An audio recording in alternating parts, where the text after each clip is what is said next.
Okay, I'm about to do something completely unprecedented on SlayerCoon Reviews. I'm about to review something that isn't a game. But hold on, Slayer, what do you mean Plumbers Don't Wear Ties isn't a video game? Look, you may be right in saying that Plumbers Don't Wear Ties is considered a video game, if your definition of video games is loose enough to include anything released on a home console, but here's the thing. Objectively speaking, it isn't. Even Wikipedia refuses to acknowledge it as a proper video game. Ditto for something like TV tropes. Plumbers Don't Wear Ties is just something else entirely. And me personally, I don't even know what to call this thing. But because of the fact it isn't even a game and can be experienced fully just by watching it on YouTube, that saves me from having to sell my rundown apartment just to get a 3DO and a working copy of this game. Or simply waiting until it gets released on PS5 and what? Are you fucking kidding me? This game is getting re-released on the PS5? Yeah, that's just what the world needed right now. Plumbers Don't Wear Ties is something I can't help but love. I have a fascination with so bad it's good media, and absolutely love the fuck out of movies such as The Room and Food Fight. I oftentimes listen to musicians such as The Shags and Wesley Willis. Why?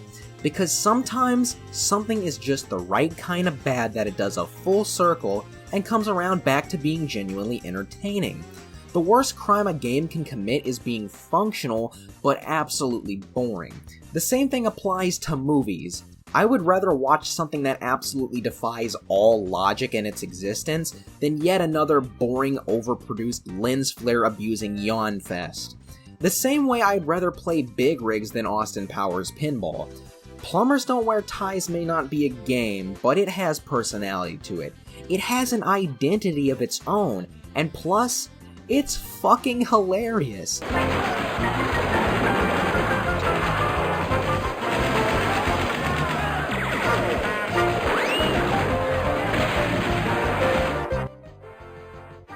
So much for that liberation front.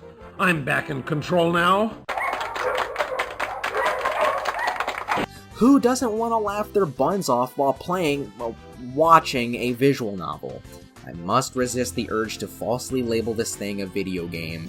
So because of the fact this failed attempt at entertainment is all story and flat zero gameplay, I'll be delving into the story much more than I usually do on this series.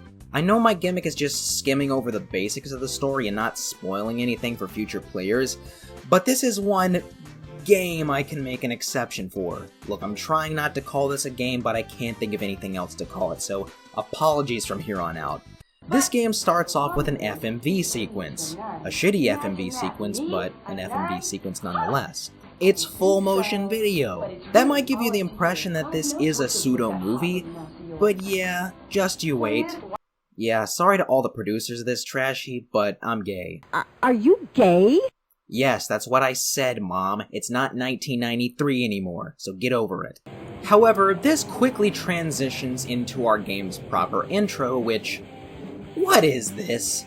What is it with the slideshow editing? Why the crazy filters? Why the Motley Crue plagiarism in the background? Why is there a panda next to a naked man in a bed? This immediately introduces us, the unfortunate souls who dare venture into this game, the big glaring issue with it, and the most iconic thing about the game, the aesthetic and editing. Yeah, instead of being FMV, this game opts for something you'd see out of a PowerPoint presentation. You know, if a PowerPoint presentation was produced by a registered sex offender. I can't think of a single other game that even remotely resembles this. It's just... beautiful. We then see our two main characters, John and Jane, getting yelled at by their parents for not being in love. Some too. Your clock's a ticking. Now why the hell haven't you been productive? I haven't had time, Daddy. For Christ's sake, girl, how long does it take these days? You ain't that busy. Now damn it, Jane, you get on the stick and make some babies for your poor old father before he dies. I mean, these are grown adults. Let them live their lives the way they want to.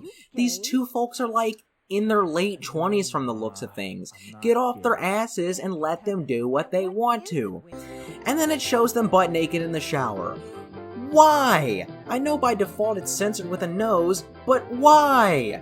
What the hell were they thinking? You know, when I said this was like a PowerPoint presentation made by a sex offender, I wasn't joking. That's literally what this feels like. Yeah, that's another problem with Plumbers Don't Wear Condoms. It's basically softcore porn. I'm sure everyone's familiar with that one infamous scene where Jane gets sexually harassed in the workplace. Take your damn clothes off! Yeah, we should be thankful this game isn't in full motion video because it would have been horribly offensive otherwise. So as for gameplay, occasionally we will have some options that change the outcome of the story. Well, considering how many modern games don't even have that luxury, I'll give it credit. Shit, the modern military genre would have been a lot better if it had some of that, and some sexy battlefield action on the side. Alright, Lemur Niner, we gotta stop those damn Russians from launching that nuke. But first, I need you to take your damn clothes off. But other than that, this is not a game. It's not even a movie, even though it wants to be. It's just a poorly produced slideshow with some softcore porn on the side.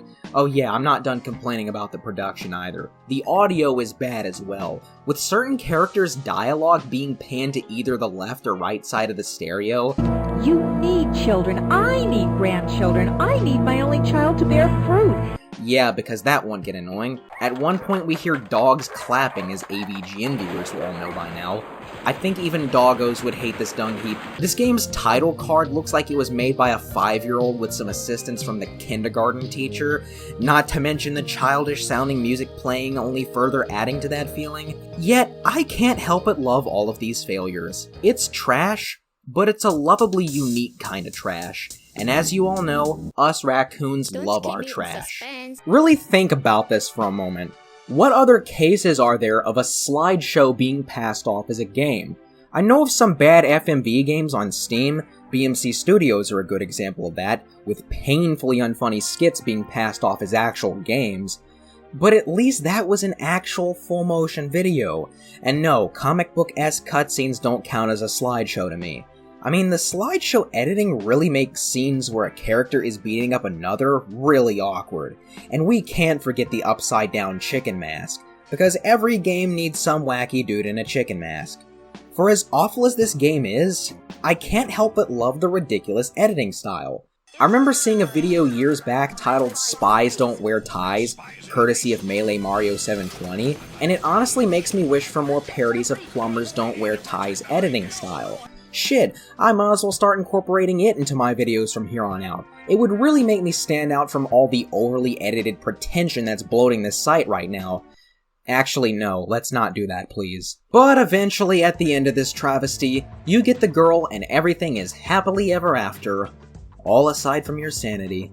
Plumbers Don't Wear Ties is an interesting case. It's something I'm surprised even got greenlit in the state that it's in, but I wouldn't have it any other way. It's certainly a unique specimen, and I must respect it for that, but once you take your irony goggles off, what you are left with is what I would consider one of the worst games ever, but in order for it to gain that title you must first be a game. Plumbers Don't Wear Ties is not a game, and it's not a movie either. This is something Adult Swim would air at midnight as a prank, not something released on a home console for actual money. In that sense, I guess you could consider this the room of video games. You are taking your damn clothes off, Lisa! Yeah, I don't know what score to give this thing. Do I praise it for the laughs that it gave me, or take a huge dump on it for all of its sins? Well, I've been doing a combination of both in this review, so for that, I give it a floating panda head out of 10. I can't recommend buying this thing on its intended hardware, but if you can get some friends together and watch it on YouTube, it'll give you some good laughs. So at least it's worth watching in a full playthrough just for that. And by the way, I should mention that this game is false advertising, because at one point, John the Plumber is seen wearing a tie. You could have at least lived up to your title, but even that was too hard a task for you.